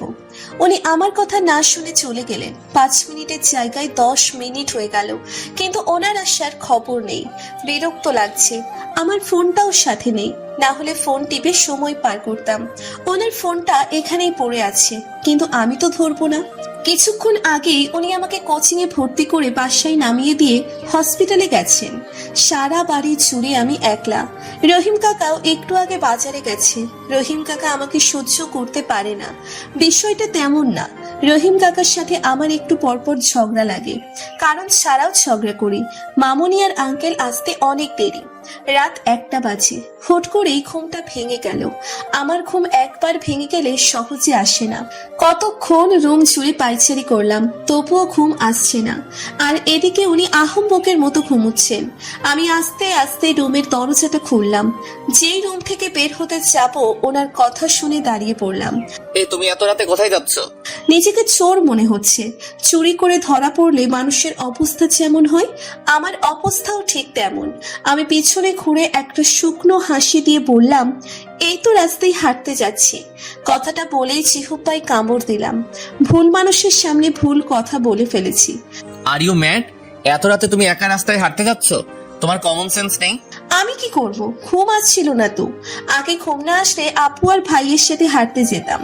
এখন তো আপু আর ভাইয়া নেই, আপনাকে তো বলে লাভ নেই। আপনি চিপও নিয়েও যাবেন না। এত কথা না বলে চুপচাপ এসে শুয়ে পড়ো। একদম না, আমি এখন কিছুতেই শুব না। আপনার ঘুমানোর ইচ্ছে থাকলে আপনি ঘুমান। উনি আমার দিকে চোখ রাঙিয়ে তাকিয়ে বললেন, দেখো রিয়া, আমাকে রাগিও না, চুপচাপ এসে শুয়ে পড়ো। আমি যদি এখন উঠে আসি, সেটা তোমার জন্য ভালো হবে না। আমি চুপচাপ এসে শুয়ে পড়লাম ওনার দিকে পেট দিয়ে। ওনার দিকে এক পলক তাকিয়ে বললাম, আপনি একজন হার্টলেস ডাক্তারবাবু, কারো অনুভূতির মূল্য আপনার কাছে নেই। আবার মুখ ঘুরিয়ে শুয়ে পড়লাম। ওনার দিকে না তাকিয়ে বুঝতে পারছি উনি আমার দিকে তাকিয়ে আছেন। সকাল থেকে ব্যস্ত হয়ে রেডি হচ্ছি আমি। 9টা থেকে কোচিং। উনি আমাকে কোচিং এ ড্রপ করে দিয়ে হসপিটালে যাবেন। এতক্ষণ ব্যস্ত হয়ে রেডি হলেও খাওয়ার সময় আমার আলসেমি শুরু হয়ে গেল। এদিকে উনি আমাকে তাড়াতাড়ি খাওয়ার জন্য তাড়া দিচ্ছেন। খাবার শেষ না করেই টেবিল ছেড়ে উঠে পড়লাম। উনি গম্ভীর গলায় বলছেন খাবার শেষ করার জন্য। আমি ওনার কথা পাত্তা না দিয়ে বাসা থেকে বের হয়ে গাড়িতে এসে বসলাম। একটু পর উনিও আসলেন, এসেই লেকচার দেওয়া শুরু করলেন। আমি ওনার কথা পাত্তা না দিয়ে বাইরের দিকে তাকিয়ে আছি। কিছুক্ষণ পরেই গাড়ি দাঁড় করালেন। আমি নামতে যাব, উনি থামিয়ে দিলেন। আমি চাই না তুমি আমাদের বিয়ের ব্যাপারটা কাউকে বলো। কাউকে বলবে না যে তুমি আমার স্ত্রী। আমি ওনাকে থামিয়ে দিয়ে বললাম, আপনাকে এত টেনশন করতে হবে না। আমি কাউকে বলবো না আমাদের বিয়ের ব্যাপার। আমি সুবিধাবাদী মেয়ে না, আর না আত্মসম্মানহীন। যে আমাকে পরিচয় দিতে চায় না, তার কাছ থেকে জোর করে নিজের পরিচয় আদার করে নিব। তুমি তো আমাকে কথাটা সম্পূর্ণ করতে দিবে, অর্ধেক কথা শুনে এর উল্টো মানে বের করছো। আমি কোনো উল্টো মানে বের করছি না। আমি নামক বোঝা আপনাকে বেশি দিন আর বইতে হবে না। আপনাকে খুব তাড়াতাড়ি আমি নামক দায়িত্ব থেকে মুক্তি দিয়ে দিব। কোচিং থেকে এসে দেখি রিদি আপু আসছে। রিদি আপুর সাথে নিয়াম ভাইয়া মানে রিদি আপুর হাজবেন্ড আর নিধিও মানে রিদি আপুর মেয়ে আসছে। নিধি আমাকে দেখে দৌড়ে এসে কোলে ওঠে। আমি নিধিকে কোলে নিয়েই নিয়াম ভাইয়া আর রিধি আপুর কাছে যাই। কেমন আছো তোমরা? আপু কিছু বলার আগেই নিয়াম ভাইয়া ফট করে বলে ওঠে, আমারও তো অল টাইম ফার্স্ট কাজ থাকি। আমার ভালো থাকার ওষুধ তো আমার সাথেই আছে, তাহলে খারাপ কি করে থাকি শালিকা?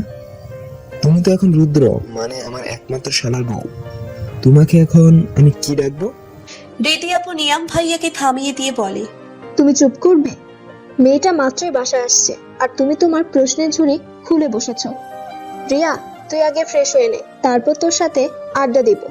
জিজু আপনি সেদিকেই চান না কেন, সব দিক দিয়েই কিন্তু আপনি আমার জিজুই থাকবেন। তাই যদি পকেট বাঁচানোর চিন্তা ভাবনা করেন তাহলে ভুলে যান। আপনি কিন্তু এখনো আমাকে বিয়ের গিফট দেন নাই। রাত প্রায় 9টা বাজে।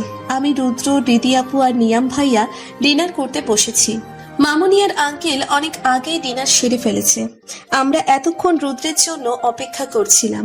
নিয়াম ভাইয়া মিষ্টি খেতে খেতে হঠাৎ বলে উঠলেন, শালা বাবু, শুধু বিয়ে করলেই তো হবে না, কিছু দায় দায়িত্ব তো পালন করতে হবে। সারাদিন শুধু হসপিটাল আর রোগী নিয়ে পড়ে থাকলেই হবে? ঘরের বইয়ের দিকেও তো নজর দিতে হবে। আমি তোমাদের হানিমুন টিপ দিচ্ছি, তোমাদের হানিমুনের সব খরচ আমার। এখন বলো কবে যাবে আর কোথায় যাবে? উনি যাবেন আমার সাথে হানিমুনে? হাস্যকর। জিজু আপনি প্রথম কথাগুলোই ঠিক বলেছেন। উনি শুধু দায়িত্বই পালন করে আর কিচ্ছু না। উনি ওনার দায়িত্বের বাইরে এক চুল কাজও করেন না, কারোর জন্যই না। সেখানে আমার সাথে হানিমুন যাবেন, সেটা স্বপ্নেই সম্ভব। মনের কথাগুলো মনেই থেকে গেল, আর প্রকাশ করা হলো না। উনি গম্ভীর গলায় বললেন, এখন কোথাও যাওয়াটা পসিবল না, হসপিটালের অনেক কাজ আছে। রিয়া আজকে প্রথম কোচিং এ গেছে, এখন কোচিং মিস দেওয়া যাবে না। তাই তুমি এসব চিন্তা ভাবনা মাথা থেকে ঝেড়ে ফেলে দাও। কাজের পড়াশোনা তো সারা জীবনই করতে পারবে, হানিমুনে যাওয়ার সময় তো সারা জীবন পাবে না। তোমরা নিউলি ম্যারিড কাপল, এখনই ঘোরাঘুরির সময়। রিয়া, তুমি কোথায় যাবে? জিজু এসব বিষয় এখন থাক, সময় হলে আমি তোমাকে বলবো। ওর মাথায় এখন এসব ঢুকিও না, এমনি পড়াশোনা করে না, পরে দেখা যাবে এসব নিয়ে শুধু লাফালাফি করছে। আমার খাওয়া শেষ, আমি আসছি। উনি উঠে চলে গেলেন। আমি গাল ফুলিয়ে বসে রইলাম। উনি আবারও আমাকে সবার সামনে অপমান করলেন। আমি পড়াশোনা করি না, কেমন দমবন্ধ লাগছে, নিঃশ্বাস নিতেও কষ্ট হচ্ছে, মনে হচ্ছে কেউ আমার গলা চেপে ধরেছে। আমি ধপ করে চোখ খুলে ফেলি। চোখ খুলে সামনে অন্ধকার ছাড়া আর কিছুই দেখতে পাচ্ছি না। নিঃশ্বাস নেওয়া কষ্টকর হয়ে যাচ্ছে। হাত পা নাড়াতে পারছি না, হাত পা অবশ হয়ে যাচ্ছে। আমি কি মারা যাচ্ছি? এমন দমবন্ধকর অবস্থায় আমার চোখ উল্টে আসছে, চোখের সামনে সব অন্ধকার হয়ে আসছে। আর কি প্রিয় মুখগুলো দেখা হবে না? ভাইয়ার সাথে দুষ্টুমি করা হবে না? ওনার বকা কি আর খাওয়া হবে না? আমি মারা গেলে কি ডাক্তারবাবু কাঁদবেন? ওনার কি আমার জন্য খারাপ লাগবে? নিঃশ্বাস বন্ধ হয়ে আসছে। এক ঝলক দেখতে পেলাম প্রিলিয়া আপু আমার গলা চেপে ধরে আছে। হেই, ওপেন ইউর আইস। তুমি এমন ছটফট করছো কেন? পিটপিট করে চোখ খুলে দেখতে পেলাম উনি আমার দিকে ঝুঁকে আমাকে ডেকে চলেছেন। তার মানে আমি এতক্ষণ স্বপ্ন দেখছিলাম। হঠাৎ আমি ওনাকে জড়িয়ে ধরে ফুপিয়ে কেঁদে দিলাম। উনি তাল সামলাতে না পেরে আমার উপরেই পড়ে গেলেন। ভয়ে আমার শরীর এখনো থরথর করে কাঁপছে। যদি এটা স্বপ্ন না হয়, সত্যি হতো, তাহলে ভাবতেই ভয়ঙ্কর অনুভূতি আমাকে গ্রাস করছে। উনি অস্থির হয়ে বললেন, কি হয়েছে? আমি ওনাকে জড়িয়ে ধরে কেঁদেই যাচ্ছি। উনি আমাকে নিয়েই সোজা হয়ে বসলেন। আমাকে শান্ত করার জন্য মাথায় বুলিয়ে দিতে দিতে বললেন, এমন করছো কেন? কি হয়েছে? কোনো খারাপ স্বপ্ন দেখেছো? কান্নার জন্য কথা বলতে পারছি না, কথাগুলো কেমন জড়িয়ে আসছিল। প্রিলিয়া আপু আমাকে মেরে ফেলতে চায়। একটু আগে আমার গলা চেপে ধরেছিল। আমার দম বন্ধ হয়ে আসছিল। অসহ্যকর অনুভূতি হচ্ছিল। মনে হচ্ছিল হয়তো আপনাদের সাথে আর দেখা হবে না। রিল্যাক্স, কিচ্ছু হয়নি, তুমি একদম ঠিক আছো আর আমার সামনেই বসে আছো। এখন কান্নাকাটি অফ করো আর শুয়ে পড়ো। না, আমি ঘুমাবো না। আমি যদি ঘুমিয়ে যাই তাহলে প্রিলিয়া আপু এসে আমাকে মেরে ফেলবে। তোমাকে কেউ মারতে পারবে না। এই আরাফ, আইমান, রুদ্র বেঁচে থাকতে কেউ তোমার গায়ে একটা ফুলের টোকাও দিতে পারবে না। তুমি ঘুমাও, আমি তোমার মাথায় হাত বুলিয়ে দিচ্ছি। যারা গল্প পড়তে ভালোবাসেন তারা এখনই আমাদের অ্যাপসটি ডাউনলোড করুন। অ্যাপসের লিংক ভিডিও ডিসক্রিপশন বক্সে এবং ফার্স্ট কমেন্ট বক্সে দেওয়া আছে। ধন্যবাদ। উনি আরো অনেক কথা বলে আমাকে শান্ত করার চেষ্টা করছেন। এতক্ষণ আমি একটা ঘোরের মাঝে ছিলাম। ঘোর কেটে যেতেই নিজেকে ওনার এত কাছে দেখে লজ্জায় মাথা কাটা যাচ্ছে। আমি এতক্ষণ ধরে ওনার বুকের মাথা দিয়ে বসেছিলাম। ছি, আমি নিচে থেকে ওনার কাছে গিয়েছিলাম। নিজেকে কেমন বেহায়া মনে হচ্ছে। আমি ছিটকে ওনার থেকে দূরে সরে গেলাম। সরি বলে উল্টে ঘুরে শুয়ে পড়লাম। কাঁথা দিয়ে মাথা ঢেকে ফেললাম। লজ্জায় আর ওনার চোখের সাথে চোখ মেলাতে পারবো না। সকালে ঘুম থেকে উঠতে অনেকটা লেট হয়ে গেল। চোখ ঢুলে শোয়া থেকে উঠে বসলাম। উনি ড্রেসিং টেবিলের আয়নার সামনে দাঁড়িয়ে রেডি হচ্ছেন। উনি গায়ে একটা কালো রঙের শার্ট জড়িয়েছেন। ওনার গায়ের রঙের মাঝে যেন কালো রংটা ফুটে উঠেছে। আজকে উনি সব কালো রঙের পরেছেন। কালো রঙে ওনাকে অপূর্ব লাগছে। উনি এতটা সুন্দর না হলেও পারতেন। ইচ্ছে করছে নজর ফোঁটা দিয়ে দিই, যেন কারো নজর না লাগে। আজকে উনি কত মেয়ের হার্ট অ্যাটাক করবেন আল্লাহ জানেন। ওনার দিকে এভাবে তাকিয়ে থাকতে দেখে উনি আমার দিকে তাকিয়ে ভ্রু নাচিয়ে বলেন, কি? আমি চোখ সরিয়ে নিলাম। আজকে তোমাকে আর কোচিং এ যেতে হবে না, বাসায় থেকে রেস্ট নাও। আজকে কোচিং এর সব নোট আমি নিয়ে আসবো। আমার জন্য আপনার আর সময় নষ্ট করতে হবে না।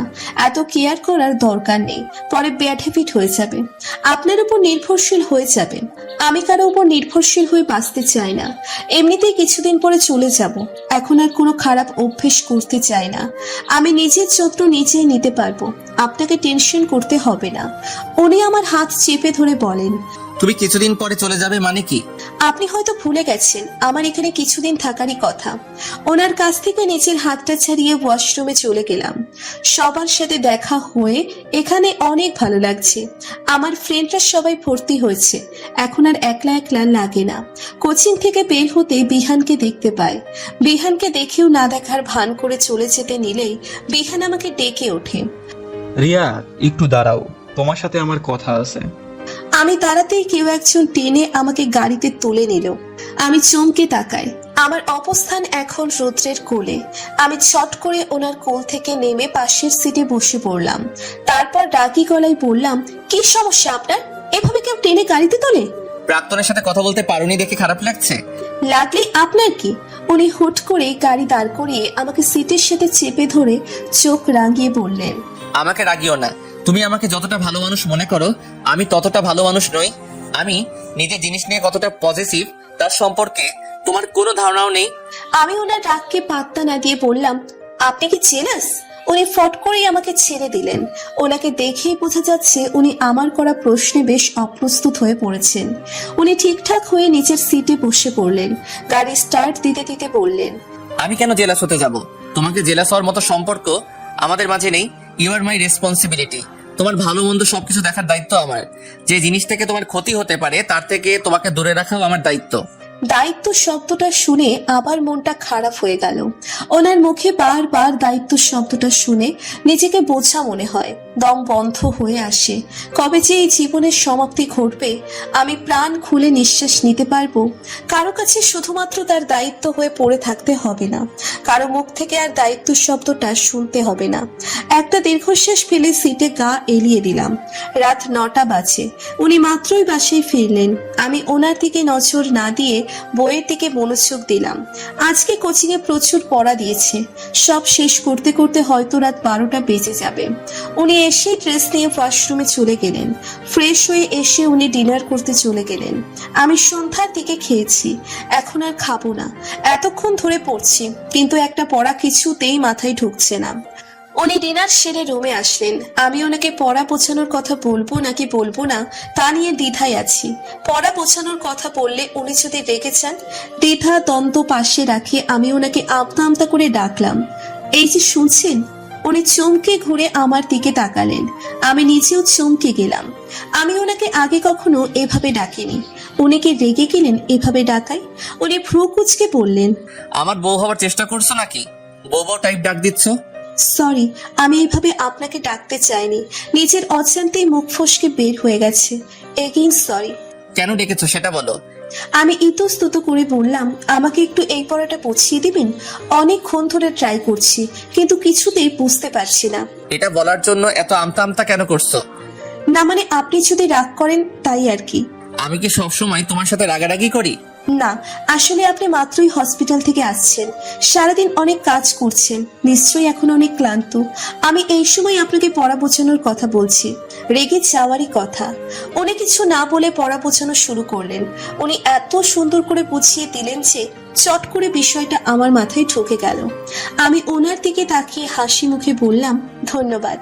উনি প্রত্যুত্তরে কিছুই না বলে একটা বই নিয়ে এসে আবারও আমার পাশের চেয়ারটায় বসে পড়লেন। আমিও নিচের পড়ায় মনোযোগ দিলাম। কিছুক্ষণ পরে উনি আমাকে ডেকে উঠলেন। রিয়া, হঠাৎ করে ডেকে ওঠায় আমি ভয় পেয়ে গেলাম। নিজেকে ধাতস্থ করে উত্তর দিলাম, কি? ডিনার করছো তুমি? হ্যাঁ। কখন? এই তো সন্ধেবেলায়। তার মানে তুমি ডিনার করো নাই? নিজের দিকে একবার তাকিয়ে দেখছো? না খেয়ে খেয়ে নিজের অবস্থা কি করছো? ক্লাস 6 এর একটা বাচ্চা মেয়ের ওজন তোমার থেকে বেশি হবে।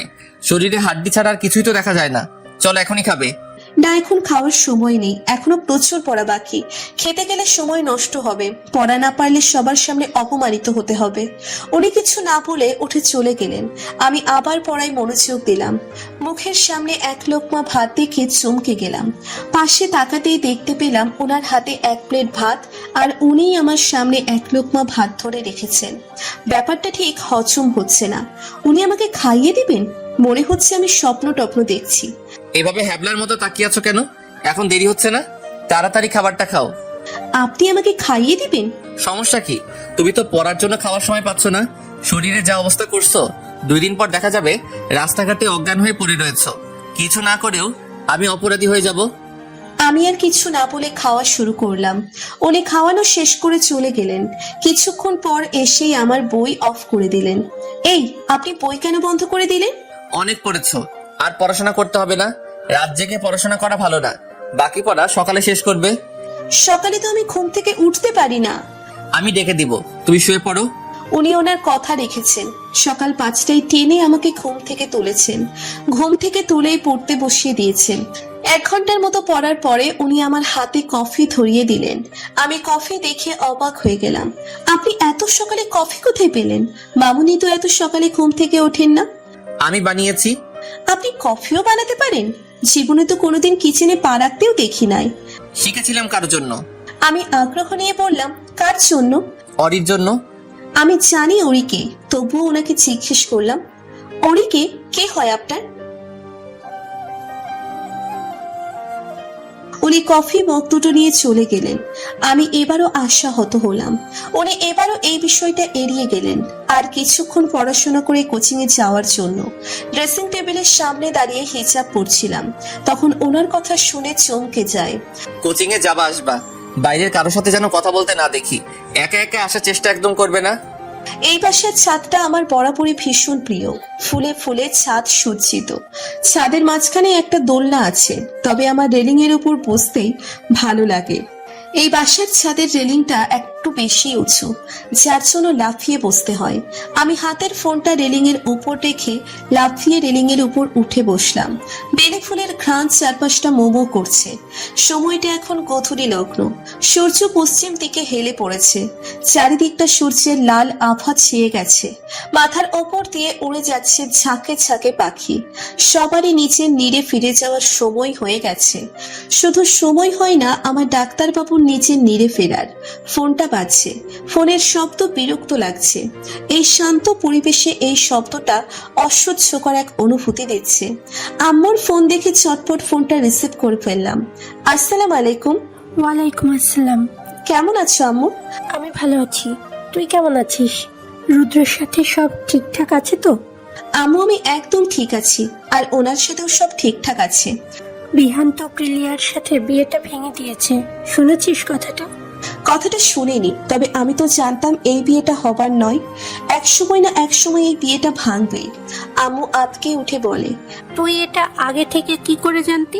তুই কিছু করিসনি তো? আমি কিছুই করিনি, তবে তোমার ভাগ্নি অনেক বড় একটা গেম খেলেছে। এই গেম খেলার অপরাধে তাকে কি কি ভোগ করতে হবে সে নিজেও জানে না। কি গেম খেলেছে? সেটা সময় হলেই জানতে পারবা। আম্মুর সাথে আর কিছুক্ষণ কথা বলে ফোনটা রেখে দিলাম। আজানের সুমধুর ধ্বনি কর্ণকুহর হতেই ছাদ থেকে নিচে নেমে এলাম। উনি ল্যাপটপ নিয়ে বিছানায় আধশোয়া হয়ে কাজ করছেন, আর আমি চেয়ারে বসে হেসেই চলেছি। এই তো কিছুক্ষণ আগে আমার প্রাণপ্রিয় বান্ধবী ত্রয়ীর সাথে কথা বললাম। মেয়েটার সাথে কথা বলার পর থেকে নিজের হাসি থামাতেই পারছি না। মেয়েটা এমন অদ্ভুত অদ্ভুত কথা বলে যে হাসি থামানো কষ্টকর হয়ে যায়। আমার হাসি দেখে উনি কিছুক্ষণ পর পর আমার দিকে বিরক্ত হয়ে তাকাচ্ছেন। আমি ওনার দৃষ্টিতে পাত্তা না দিয়ে হেসেই চলেছি। তুমি হাসি থামাবা? তোমার হাসি দেখলে আমার বিরক্ত লাগে। হাসির শব্দটাও তিক্ত লাগে। আপনার বিরক্ত লাগলে আমি কি করব? আবারও তো বিরক্ত লাগে আপনার কথা শুনলে। আপনার কথা কর্ণগোচর হতেই মনে হয় কেউ কানের কাছে মরিচ ঢেলে দিয়েছে। আমার কথা শুনতে বিরক্ত লাগলে কানে তুলা দিয়ে রাখো, তাহলে আর আমার কথা শুনতে হবে না। Same to you. আপনিও চোখ বন্ধ করে কানে তুলা গুঁজে দিন, তাহলেই আর আমার হাসি দেখতেও হবে না, হাসির শব্দও শুনতে হবে না। আপনার কণ্ঠ একটুও ভালো লাগে না। কিন্তু জানেন, আমাদের কোচিং এ একটা স্যার আছে। স্যারের কণ্ঠস্বর এত মিষ্টি যে উনি কিচ্ছু বললেন না, তবে আমার দিকে অগ্নি দৃষ্টি নিক্ষেপ করলেন। আমার আর কিছু বলার সাহস হলো না। আমি আমার পড়ায় মনোযোগ দিলাম। আজকে শুক্রবার, ওনারও ডিউটি নেই, আমারও কোচিং নেই, দুজনেরই আজকে ছুটি। কিন্তু উনি আমাকে কড়াকড়ি ভাবে ইগনোর করেছেন। সকাল থেকে একটা কথাও আমার সাথে বলেননি। ওনার সাথে কথা বলতে গেলেও পাশ কাটিয়ে চলে যান। রেদি আপু আর নিয়াম ভাইয়া আজকের বিকেলে চলে যাবে, তাই সকাল থেকে মামুনি বিভিন্ন পদ রান্না করছে। আমি আর রেদি আপু হেল্প করছি। রান্না শেষ হতেই মামুনিকে রেস্ট নিতে বলে আমি আর রেদি আপু সবকিছু এনে ডাইনিং টেবিলে রাখলাম। নিধিকে বলা হলো সবাইকে ডেকে নিয়ে আসার জন্য। নিধি দৌড়ে চলে গেল। একে একে সবাই চলে এলেন, শুধু উনি ছাড়া। একটু পর নিধি টানতে টানতে ওনাকে নিয়ে আসছেন। দেখেই বোঝা যাচ্ছে যে উনি আসতে চাইছিলেন না। উনি চাইলেই হাতটা ছাড়িয়ে নিতে পারতেন, কিন্তু উনি তা করলেন না। আমি জানি উনি নিধিকে প্রচন্ড ভালোবাসেন। মুখে স্বীকার না করলেও সবই বুঝতে পারেন। সবাই হই হুল্লোড় করে খাওয়া দাওয়া শেষ করলো, কিন্তু উনি একটা কথাও বললেন না। উনি চুপচাপ খেয়ে রুমে চলে গেলেন। আমিও তাড়াতাড়ি খাওয়া শেষ করে রুমের দিকে দৌড় দিলাম। আমাকে এভাবে যেতে দেখে সবাই হেসে দিল। আমি রুমে ঢুকবো এই সময় উনি রুম থেকে বের হয়ে যাচ্ছেন। আমি পেছন থেকে ওনার শার্ট খামচে ধরলাম। উনি ভ্রু কুঁচকে পেছন ঘুরে ডাকলেন, কি সমস্যা আপনার? কথা বলছেন না কেন? উনি এবারও নিশ্চুপ। এবার কিন্তু আমার রাগ হচ্ছে। কথা বলছেন না কেন আপনি? ইগনোর কেন করছেন আমাকে? উনি এবার রেগে বললেন, তোমার সমস্যাটা কি? আমাকে না খোঁচালে তোমার ভালো লাগে না? আমি কথা বললেও দোষ, না বললেও দোষ। তুমি তো গতকাল রাতে বললে আমার কথা শুনলে তোমার বিরক্ত লাগে। আমি তো তোমাকে ইগনোর করছি না, তোমাকে যাতে আমার কথা না শুনতে হয় তার চেষ্টা করছি। আমি তো জাস্ট মজা করে বলছিলাম, আর আপনি সিরিয়াসলি নিয়ে নিয়েছেন। আপনি তো আমাকেও বলেছেন, তাই বলে কি আমি হাসি বন্ধ করে দিয়েছি? আপনি বুঝতে পারছেন না আপনার কণ্ঠস্বর না শুনলে আমার কষ্ট লাগে? বক্ষ পিঞ্চলে চিনচিন ব্যথা হয় আপনার কথা না শুনলে। ড্রামাবাজ একটা। উনি বিড়বিড় করে কথাটা বলে রুম থেকে চলে গেলেন। ড্রয়িং রুমের সোফায় বসে আড্ডা দিচ্ছি সবাই, আর উনি বারবার দরজার দিকে তাকাচ্ছেন। মনে হচ্ছে উনি কারোর জন্য অপেক্ষা করছেন। কলিং বেলের শব্দে উনি লাফিয়ে দরজা খুলতে চলে গেলেন। দরজা খুলেই কাউকে চাপটে জড়িয়ে ধরলেন। আমরা সবাই অধীর আগ্রহে অপেক্ষা করছি কে এসেছে সেটা দেখার জন্য। কণ্ঠস্বর শুনে বুঝতে অসুবিধে হলো না কে এসেছে। ডাক্তারবাবু প্রাণপ্রিয় বন্ধু ইলান ভাইয়া এসেছেন। লোকটার সাথে এর আগে আমার মাত্র 2 বার কথা হয়েছে, কিন্তু কণ্ঠস্বর চিনতে আমার একটুও অসুবিধে হলো না। উনি এতটাই মজার মানুষ যে ওনাকে ভোলা প্রায় অসম্ভব। আমি ওনার দিকে এগিয়ে গিয়ে হাসি মুখে বললাম, কেমন আছেন ভাইয়া? আরে রিয়া যে, আমি তো ফার্স্ট ক্লাস আছি। তুমি কেমন আছো? উফ, তোমাকে তো ভাবি ডাকা দরকার। যতই হোক বন্ধুর বউ বলে কথা, কিন্তু তোমাকে দেখে ভাবি ভাবি ফিলিংসটা আসে না। রিয়াটাই ঠিক আছে। আলহামদুলিল্লাহ ভাইয়া, আপনি আমাকে রিয়া বলেই ডাকবেন, সমস্যা নেই। আমাকে ছাড়া সবার সাথে কথা বললে হাসি মুখ থেকে সরতেই চায় না। আমার সাথে কথা বলতে আসলেই জঙ্গলিদের মতো বিহেভ করে। উনি বিড়বিড় করে কথাটা বললেও উনি আমার পাশে দাঁড়িয়ে থাকায় আমি ওনার কথাটা স্পষ্ট শুনতে পেলাম। এই অপমানের বদলা তো আমি পরে নিব। আরে নিয়াম ভাই যে, কেমন আছেন? আমি ফার্স্ট ক্লাস আছি শালা বাবু, তুমি কেমন আছো? ভালো তো থাকবেনি, আমার বউ ভাগিয়ে নিয়ে গেছেন। আমি কেমনে ভালো থাকি? হ্যাঁ, আমার বউ আমাকে চেনে না। রেডি আপু মুচকি হাসি দিয়ে বলে, কেমন আছো ইলান? ইলান ভাইয়া বুকে হাত দিয়ে সোফায় বসে পড়েন। তোমার মুখে নিজের নামটা শুনলে বুকে চিনচিনে ব্যথা করে, সেটা কি তুমি বোঝো না? ইলান ভাইয়ার কথা বলার ভঙ্গিমা দেখে আমি ফিক করে হেসে দিলাম। রিয়া, তুমি আমার কষ্ট দেখে এভাবে হাসতে পারো না। তুমি না আমার বোন, তোমার উচিত আমার এই কষ্টে কেঁদে কেঁদে বন্যা ভাই নিয়ে দেওয়া। আর এই বন্যার পানিতে যেন তুই ভেসে যাস। ইলান ভাইয়া রুদ্রকে থামিয়ে দিয়ে বলে, চুপ থাক তুই, কষ্টে আমার বুকটা ফেটে যাচ্ছে। এই বেয়াদব মহিলা আমাকে ধোকা দিয়ে বিসিএস ক্যাডার বিয়ে করে ফেলল। আমি এই কষ্ট কই রাখি? তোর উচিত এই কষ্টে কচু গাছে ফাঁস নেওয়া। ইলান ভাইয়া আর রুদ্রের কথা শুনে আমরা সবাই হেসে দিলাম। আমি বেশ আগ্রহ নিয়ে ইলান ভাইয়াকে প্রশ্ন করলাম, আচ্ছা ভাইয়া, আপনার আর রুনা আপুর তো লাভ ম্যারেজ তাই না? ইলান ভাইয়া মাথা তুলিয়ে সম্মতি জানায়। তাদের লাভ স্টোরি জানার জন্য আমার আগ্রহ আরো বেড়ে গেল। আমি অনুরোধ সুরে বলি, ভাইয়া আপনাদের লাভ স্টোরিটা বলুন না। বলার মতো কোনো লাভ স্টোরি আমাদের নেই। আমাদের লাভ স্টোরিতে ছিল না কোনো ভিলেন আর না কোনো বাধা। 4-5টা প্রেমের মতোই আমাদের প্রেমটাই শুরু হয়েছিল। হাই স্কুল লাইফ থেকে আমাদের প্রণয় শুরু, তখন থেকে আমরা একসাথে আছি, এখন পর্যন্ত একসাথে আছি। স্কুল লাইফ শেষ হলো, কলেজ লাইফ শেষ হলো, ভার্সিটি লাইফে আমরা দুজন আলাদা হয়ে গেলাম। ও ভার্সিটিতে ভর্তি হলো আর আমি মেডিকেলে। তো ইন্টারেস্টিং ব্যাপার হলো আমাদের ফার্স্ট কি। আমি হাত দিয়ে মুখ ঢেকে বললাম, ছি নাইজুবিল্লাহ, ভাইয়া এসব কি বলেন? বেডরুমের কার্যকলাপ পাবলিক প্লেসে বলছেন কেন? রৌদ্র আমার দিকে তাকিয়ে বাঁকা হেসে বলল, ইলান, তুই এখনো শিখলি না কোথায় কি বলতে হয়। বাচ্চা মেয়েদের সামনে এসব কেউ বলে? বাচ্চারা এসব কথাবার্তা হজম করতে পারে না। আমি ওনার দিকে নাক ফুলিয়ে তাকাই। নিয়াম ভাইয়া হাসি মুখে বলে, রিয়া এমন করছো কেন? রুদ্র তো। নিয়াম ভাইয়ার কথার মাঝে রুদ্র কাঁদতে শুরু করে, যেন কাঁদতে কাঁদতে যক্ষা রোগের ট্যাগ নিয়ে নিবেন। রেডি আপর নিয়াম ভাইয়ার মুখ চেপে ধরে চোখ রাঙিয়ে তাকায়। লজ্জায় আমি হাঁসফাঁস করছি। উনি কাঁদতে কাঁদতে উঠে চলে যেতে নিলেই ইলান ভাইয়া ওনাকে টেনে আবার বসিয়ে দেয়। এমন ঢং করছিস কেন? 2 দিন পর বাচ্চার বাপ হয়ে যাবে, এখন আমাদের সামনে ঢং করস। বিয়ের আগে তো বিয়ে করবি না বলে বাড়ি মাথায় তুলে ফেলেছিলি, এখন তো বউ ছাড়া বাঁচিসই না। তোর মতো আমার মাথায় এত বাচ্চা ঘুরে না। আমার মাথায় বাচ্চা ঘুরে তো তোর কি হয়েছে? আমি তো প্ল্যান করে নিয়েছি, আমি প্রত্যেক বছর একটা করে বাচ্চার বাপ হবো। আগে একটার হয়ে নে, তারপর বাকিগুলো চিন্তা করিস। আল্লাহ চাইলে। আমি দৌড়ে ওখান থেকে রুমে চলে এলাম। ওনাদের এসব বেফাস কথাবার্তা আর নিতে পারছিলাম না। সবাই যেন লজ্জার শরম বাজারে বিক্রি করে দিচ্ছে। যারা এখন আমাদের ফেসবুক